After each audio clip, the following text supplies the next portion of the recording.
What's happening, family? Peace and blessings to you all. Assalamu alaikum. So I only got too much time, but I'm gonna go live a little later. But y'all gotta understand we at war, man. I've seen a tweet that went out where Elon Musk says DEI must die. And he was talking about diversity, equity, and inclusion.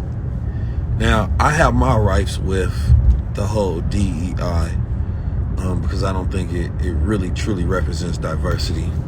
Just because black people get boxed up in the minority box with LGBT women and every other group of minorities. So it's definitely watered down, and black people, black men specifically like myself, from being selfish in this conversation, don't get shit. But a lot of the so-called progress that politicians and people have been trying to make over the last years, has been with the whole diversity, equity, inclusion, right? It's not a terrible policy. It's not. It's just the fact that, number one, we don't know how to take advantage of it, because when you go look at what runs the world, it's corporations, and it's specifically in America, it's advertisement. You know what I mean? The advertisement institutions run America. They got the biggest bag. And in order to get some of that money, right, you have to force them to have a certain percentage of diversity, right? And within that percentage of diversity is where you have your opportunity, right? So let's say Frank White, it don't matter what you call yourself. You can call yourself brown, copper color. You can call yourself Native American, whatever you want to call it. You feel me? And you still got to qualify in some category, right, in order to go get the opportunities, right? So let's say when you form a company and you want to do media, right? And you say, okay, well, I want to do media. I want to build a large media company, because I was studying media companies last night. Essence and BET are the biggest media companies, right? Biggest black-owned media companies that there are right now.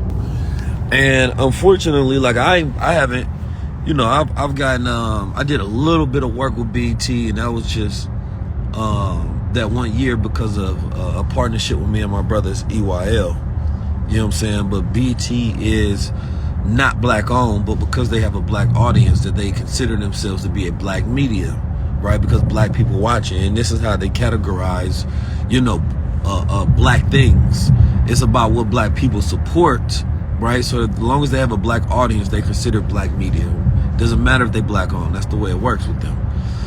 Because if they want to get to your attention, then they have to go to whoever has your attention, right? So anyway, there's billions of dollars that get spent per year, right?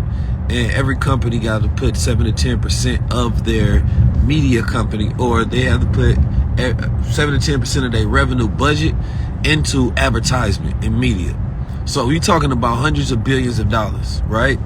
Which means that per year, you have the ability to go and get 5% of that, right? Now, 5% of that, is a large pie of billions and billions of dollars that could be spread around with black media, where we could build our own thing and control our own narratives. But the reality of it is, it's not being spread around because there's not enough black-owned content, right, that we create to spread the money around in the first place. And we don't have any media houses. We don't have enough media houses and networks, right? We have Revolt. Even Revolt, I'm not sure how long Revolt go last without Diddy being the chairman. I'm sure they want to sell that right now. They're trying to sell it. And then, most of these black-owned media houses you can't go to, and you can't get no work with them. So I was working with Revolt. Revolt, I guess, didn't decide that my diversity was good enough, because they wouldn't give me a show. But when you're talking about diversity, equity, inclusion, it's a game to where you can go in there and play if you know how to do it, because you can send over you can submit your businesses to these corporations and say, y'all gotta hire me or else. See, what's his name? Alan Byron, I believe his name is. He did it the best with Grill. He sued them folks and be like, listen, I'm black. You know what I'm saying? Whether he don't hire black people, but he say, I'm black, so I got to get a cut of that black, you know what I mean, percentage. And if y'all don't, then I'm going to sue y'all. So he went and got like, 120 million from McDonald's because they have to put the advertisement on there because they have to spend a certain percentage with black people, right? So to fight against it, and here's the thing, there's no, Byron Allen, there's no reason to really be against diversity, equity, inclusion. Not as you being the richest man in the world. That don't make no sense to me. You know what I'm saying? Because there is a connection between, those diversity hires and actual it being profitable for the companies. You know what I'm saying?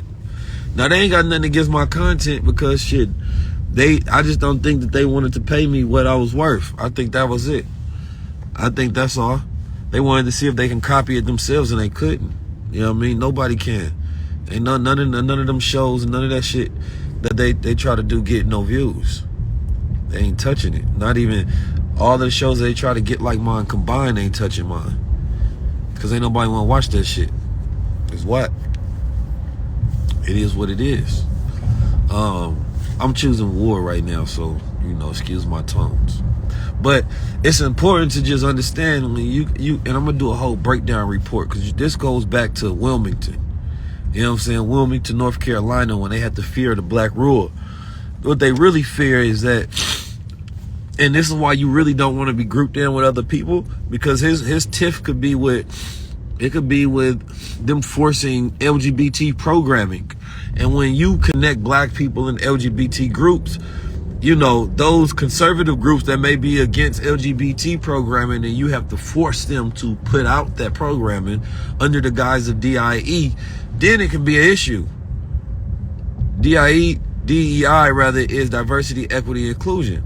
So it's like we shouldn't have to be grouped. Black men shouldn't have to be grouped with the LGBT group as well. You feel me? So you don't know whether they got an issue with you or they got an issue with another group that they're trying to force on them. Right? You don't know, like, black men shouldn't have to be forced with all women. We shouldn't have to be in the same category as women when it comes to diversity, equity, inclusion.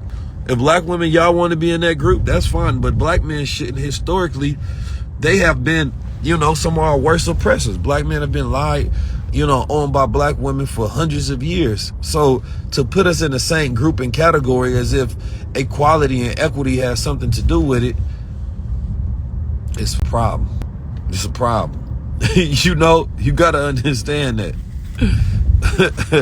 It's a problem. You got to understand that it's a grift that they playing with us. We do not need to be in the same box. That's the game. And they be fighting it so hard. It was the guy that was suing the black women for creating a black fund that was just supposed to be for black women, essentially, or minority group women, but she was specifically had a fund. It's called the Fearless Fund that was supposed to be helping black women. Now, I respect the sister because I've never seen a fund that's just for black women or a fund that's just for black men. But, of course, these devils go find a loophole. They say, man, in 1866, there was a rule created that, white people are included in diversity funds as well. So they start suing the black women for helping out other black women, even though less than like half a percent, is actually going to black women. And the same thing with black men. This is why we should not be trying to get grouped in with everybody. It's a game and y'all being played, but it's also a war at the same time because they don't want to see they don't want to see nobody rise but themselves. And they definitely in this country never wanted to see black men roar. They'll never want to see your rulership. They hope you never go nowhere. So y'all got to pay attention because I promise you, I think it's going to get ugly in this country before it get better in this country. I think it's going to be an all-out war going on in this country. Hot war. It's already going to be a cyber war. It's a cold war going on. You feel me?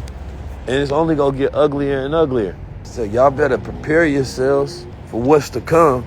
And when these folks start making all these bold statements, that's because they stopped giving a fuck. When they stop giving a fuck, it's because they got their ducks in a row lined up and they ready to be on the move. So all this entertainment shit that niggas be on, all this laughing, hee-hee, all right, when y'all get caught up in a web, don't ask for no help. Because y'all weren't preparing yourselves for what's to come. So you don't deserve the assistance. But I'm gonna tell you this: what we doing for 2024, we going on ownership. You know what I'm saying? Like we going for ownership. And I'm gonna lace out more details, but we got some really big things coming through.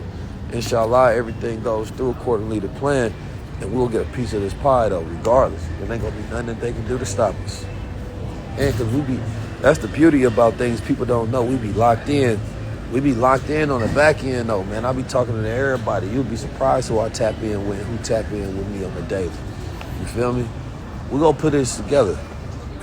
It just needs y'all to support when it's time. But y'all be blessed, man. Stay on the move, stay on the lookout. Because I promise you, this is an ugly time in America right now. Might as well get my workout in, man. Y'all get y'all traded in, man.